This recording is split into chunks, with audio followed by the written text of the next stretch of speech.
Okay po, tayo po ngayon ay magte-testing po ng Nai 3 Pro Music.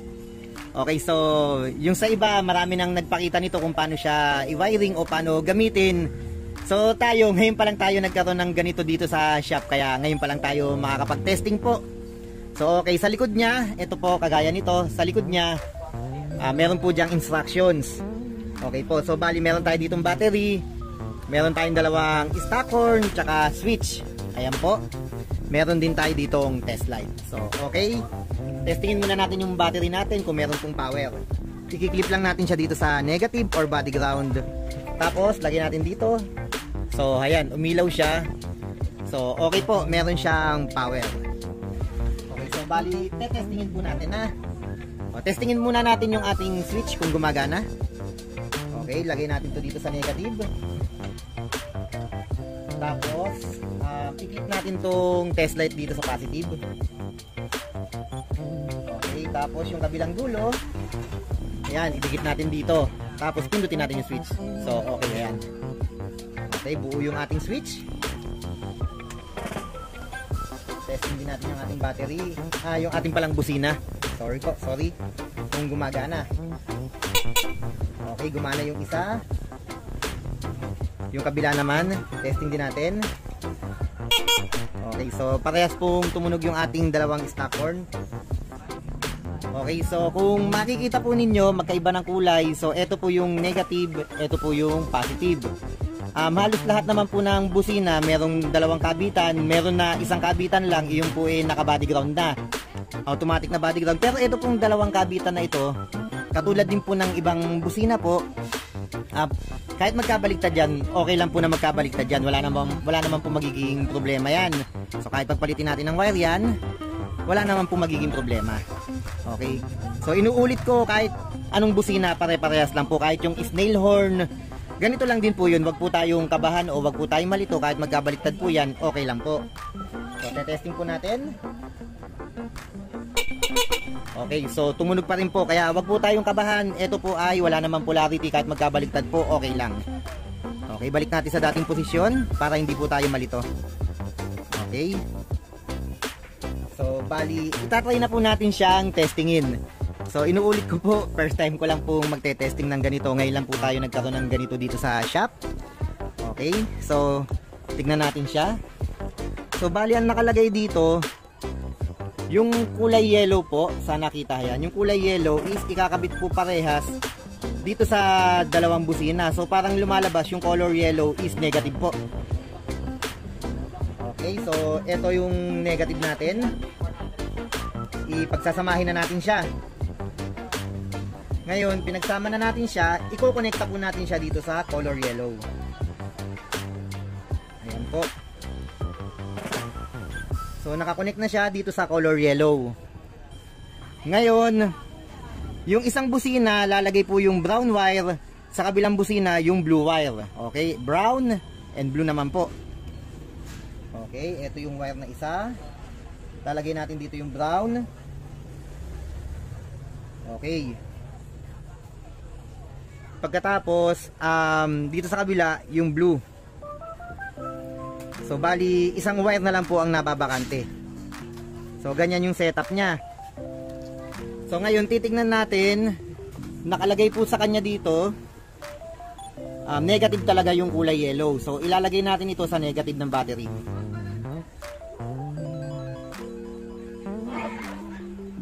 So baka sakali bukas i-wiring natin siya sa motor para mas ma-explain po natin ng actual. Sa ngayon po is testingin lang po natin. Okay po. So ito nilagay natin sa negative, yung color yellow. So hindi tayo sanay na color yellow is negative. So yun nga lang, dahil yun po yung nakalagay dito sa instructions, yun po yung susundin natin.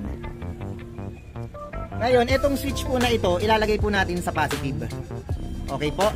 Lalagay natin dito sa red, tsaka dito sa blue na wire na to na positive din, dapat red to. Yun nga lang, wala na tayong red wire. Testing na po natin.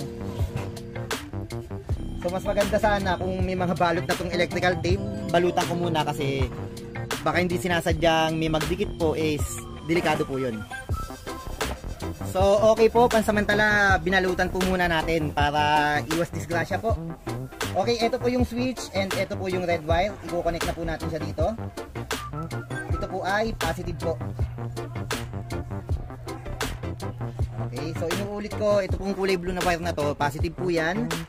So dahil wala po tayong ano po, yung red wire, blue wire na lang po pansamantala yung ginamit natin pang positive. Kulay black naman po yung kabila. Okay, so testing na po natin. So tayo po ngayon ay nasa number 1. Pipindutin ko na po yung switch. So, yun po yung tunog ng number 1. Try na po natin ilagay sa number 2. Okay, number 2.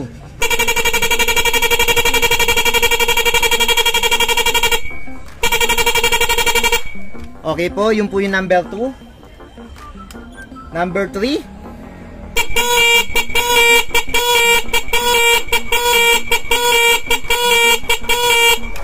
Okay, yun po yung number 3.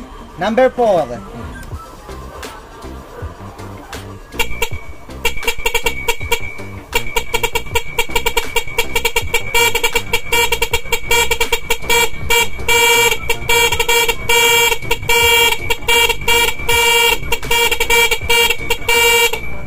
Okay, yun po ay number 4. Number 5 naman po tayo.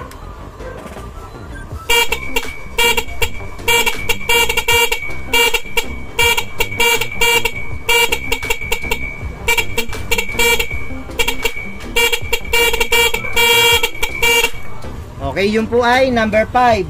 Ngayon naman po, number 6.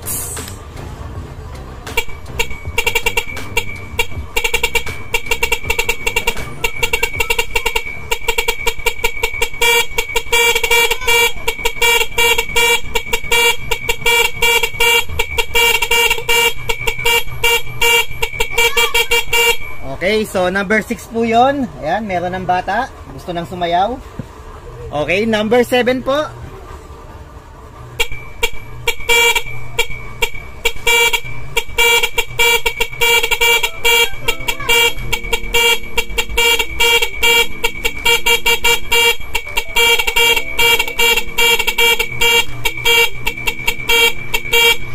Okay, tayo po ngayon ay number 8. So kanina number 7, number 8 na po tayo.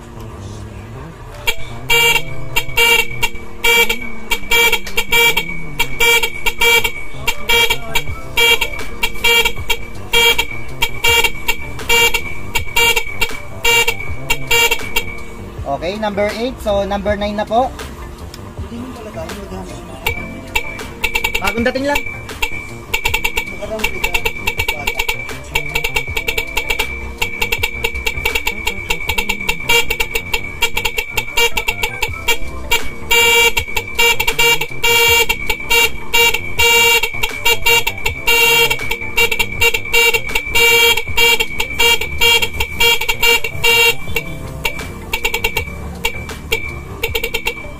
Okay, so yun po ay number 9. Ngayon po number 10.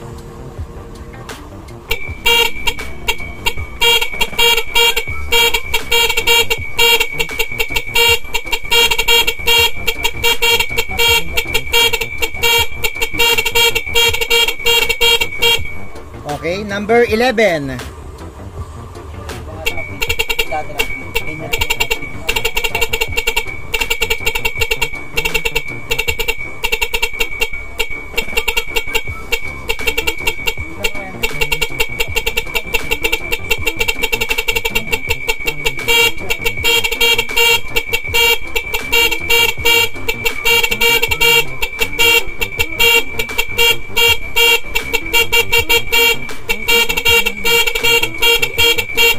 Okay, ang panghuli, number 12 po.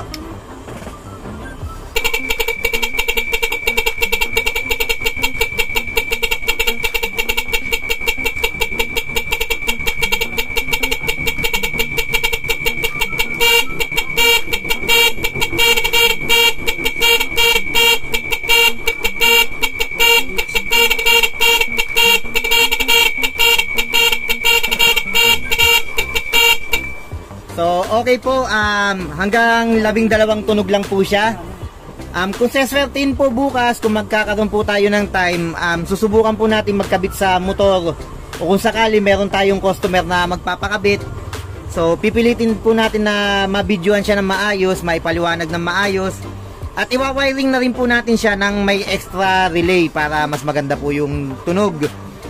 So sa stock horn, kung dalawang stock horn, okay lang po kahit wala pong relay. Pero kung gagamitin natin to sa mas malakas na busina, kagaya ng mga snail horn po, mas maganda po kung merong relay. So yun po yung ipakikita natin sa video kung sakaling makakagawa po tayo ng video.